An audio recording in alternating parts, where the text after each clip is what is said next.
Good morning. So we are on our way to pick up Pastor Erasmo. We got Pastor Leah right there with the earmuffs, classic earmuffs. We are on our way to pick up my dad, and then from there we will be heading out to San Jose Airport because today we got invited to speak at a conference, a pastor's conference for the Evangelical Covenant Church, friends of ours. I know we are an Assemblies of God church, but they are very good friends of ours. And, I've had the privilege of speaking at multiple other events of theirs, like their, National Youth Convention this past year, 2024, a couple of churches of theirs for the last couple of years. Actually, I got the privilege of speaking at Iglesia La Jornada, which is an ECC church on Easter, I remember one specific year, and it's just been a great relationship. And then this time around, they've invited us to speak at their, I think it would be equivalent to like their general council for those that are Assemblies of God. All of the people from all of their churches all over the U.S. are coming together, and they're meeting in Colorado this week. They're already there. I think they've been there since Monday, but today is Wednesday, the 22nd of January, and we are speaking at 2 sessions, my father and I. So we want to take you guys along the journey with us. I am filming off of my iPhone, so the footage here and there might look a little bit grainy, but we are on our way now, and I want to thank my wife for taking us early in the morning. I just wanted to bring you along with us today so that you can see and experience what we will, and we're just praying and believing for the Lord to move in a powerful way through the conversations that we're going to be having today. My father flies back today also, so he'll be back here in the Bay Area tonight. I'm staying over one night, and I'll be back Thursday. So stick around for this video as we take you with us to MidWinter 2025 of the Evangelical Covenant Church. Come on, let's go to the airport.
Arrived in Denver.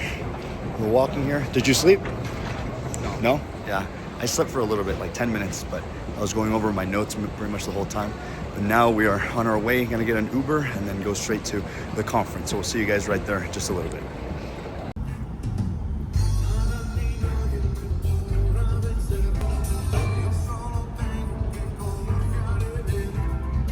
Okay, we're here. We just arrived, checked in.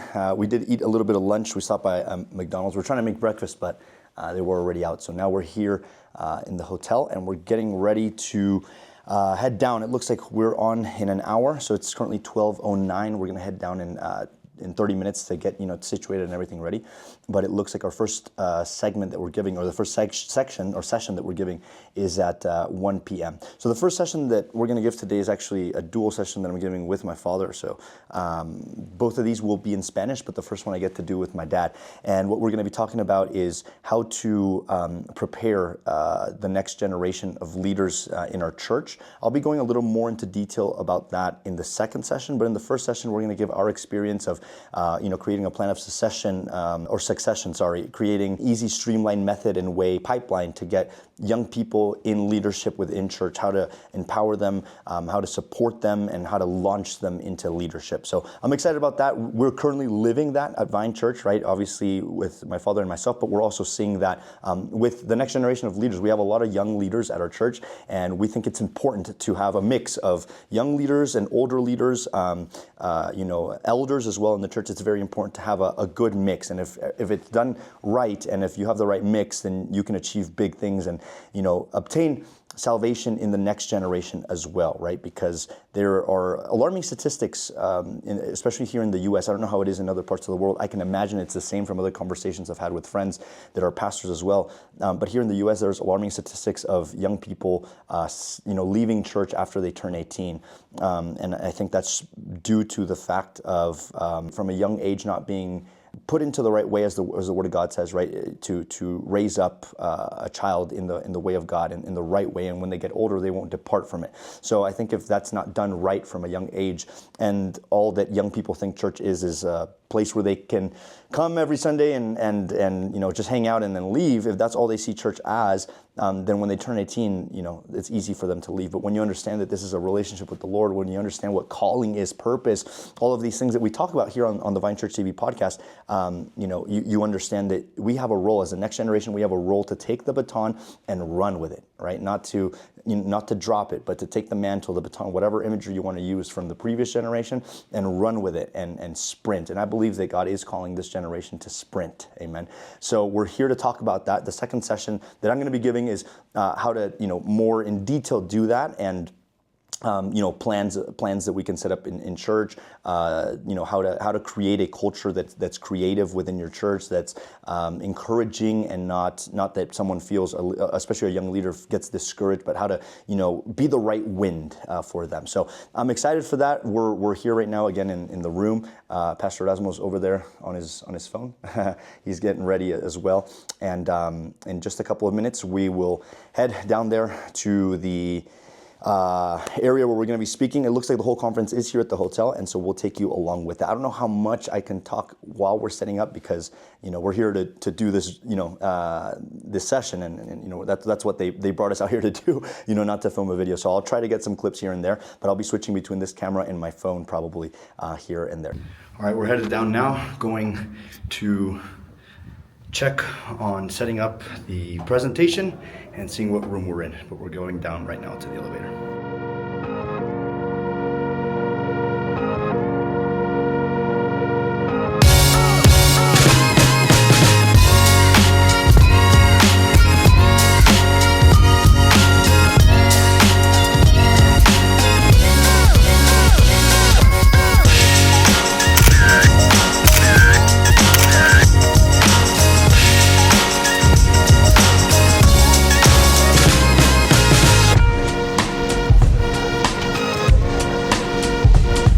Brothers, say hi to the vlog, bro.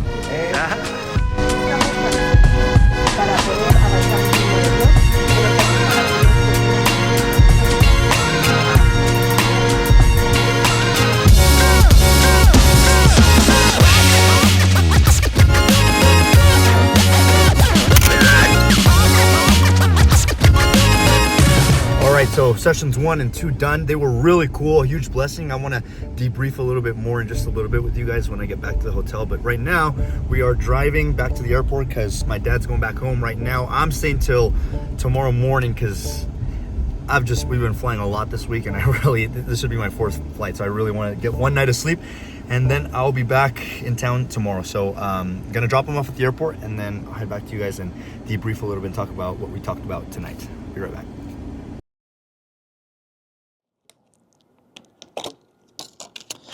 We are back. So I am no longer in Colorado now. I'm here back home in Sunnyvale, sitting in my apartment area by the pool. I enjoy the California weather, nothing like it. Would not trade this for the world.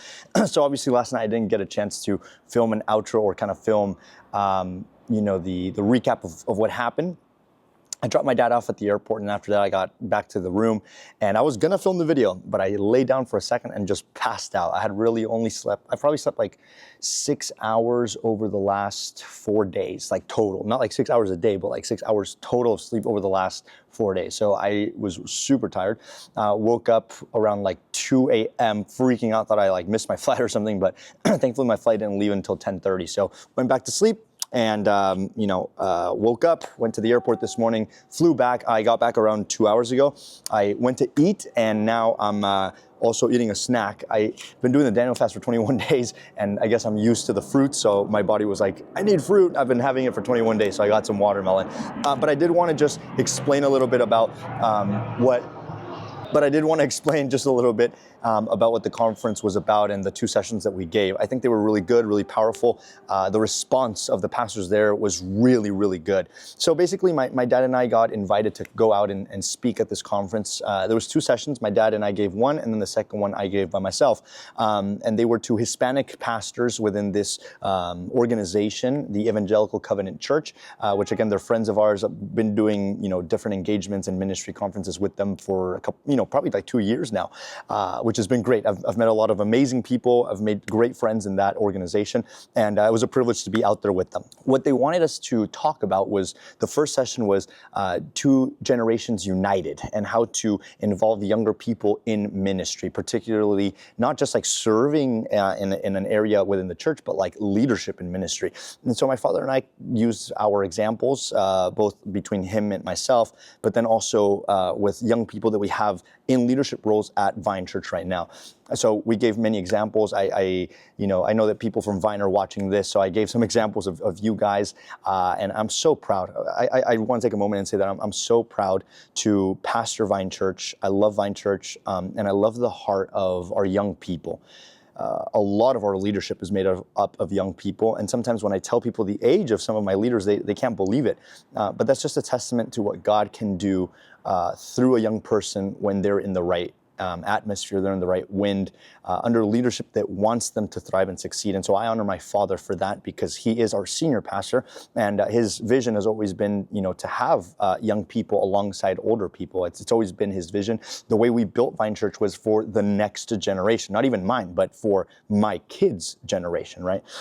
So it was a great response. There was a lot of pastors there, probably everybody over 50 years old, I think, probably all of the pastors there.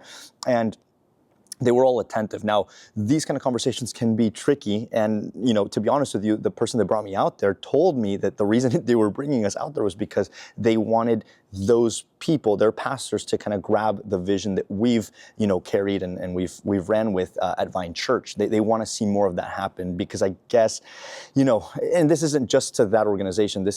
I've seen this in many organizations, many Christian organizations. There's way more, even in Assemblies of God, there's way more older ministers than there are younger, and older leaders than there are younger. And so what can happen is you can lose an entire generation if you don't allow them and prepare them also to serve, right?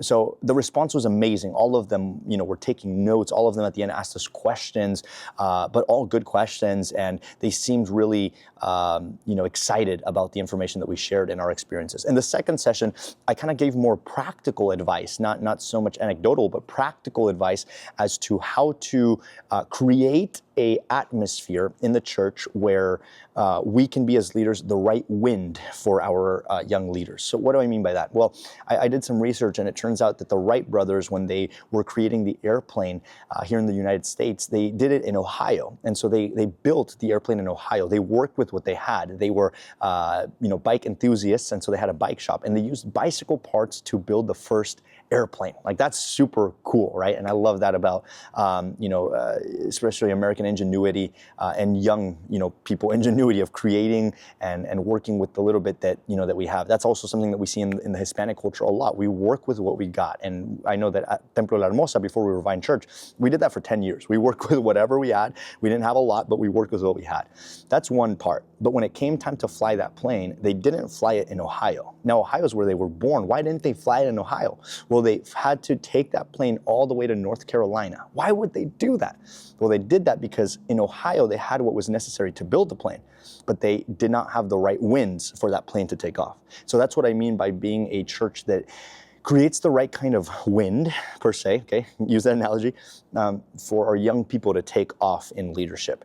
And they might be willing to work with what they got, and as a church, we might be willing to work with what we got, but if we don't allow them to fly, if we don't give them permission, authority, responsibilities, then they won't fly. So I broke that down practically, like what I do as a leader and as a pastor at Vine Church, and what they can do within their churches. That one was, even better. I loved that session even better, just because there was a lot more dialogue. And at the end, a lot more questions about like how to implement it within their own churches and organizations. That session also had some young people, which it was only a section of them. They have this program, I think, of like 20 young people across their churches. And later this year, they're going to be with us at Vine Church to shadow our leadership. We're going to put on a mini conference for just those 20, and we're going to go all out for them because we believe in doing everything with excellence. But some of them were there, and it was really cool. At the end, they came up to me, and I've given multiple sessions in other conferences of theirs that they've had, and two of them particularly came up to me and they said, that from the last session that they heard in Sacramento that I gave, they took some of those things and implemented it in their church, their pastors' kids also, and that it's had great impact. And so that they learned some new things now, and they're going to take those back and implement them. So those kind of conversations just motivate me so much. It makes the not sleeping worth it. It makes the cold, because it was really cold in Colorado, not worth it. It makes it worth it because I see a direct impact happening. I see a generation that is younger, that is hungry to serve, that wants to not just have this be their parents' church, but be their church too. And then I also got to see an older generation that wants to do better and that wants to bring young people up with them in ministry to pass the baton. So that's what those two sessions were about. It was a beautiful, beautiful time. I am excited. I met new people from that organization, and I believe that will open other doors for us to be able to continue sharing the gospel and our experience as leaders. But it was a great trip. I'm happy I got to do it with my dad, and I'm happy that you guys got to come along and see some of it. I'm sorry I didn't get to film too much, but again, this conference was one day, and we were kind of hired or brought out there to do a job, right? Not to film a video. I just wanted to film as much as I could. So I hope that you guys enjoyed it. I hope that you guys were able to kind of experience this alongside with me. And this is the second vlog that we've done on this channel. The first one we did when I went to the Jesus Image conference, and so because this was another conference, I was like, you know what, let's do it as well. So again, thank you guys for watching, and I can't wait to see you guys next week in the next video that we drop here on Vine Church TV. God bless you.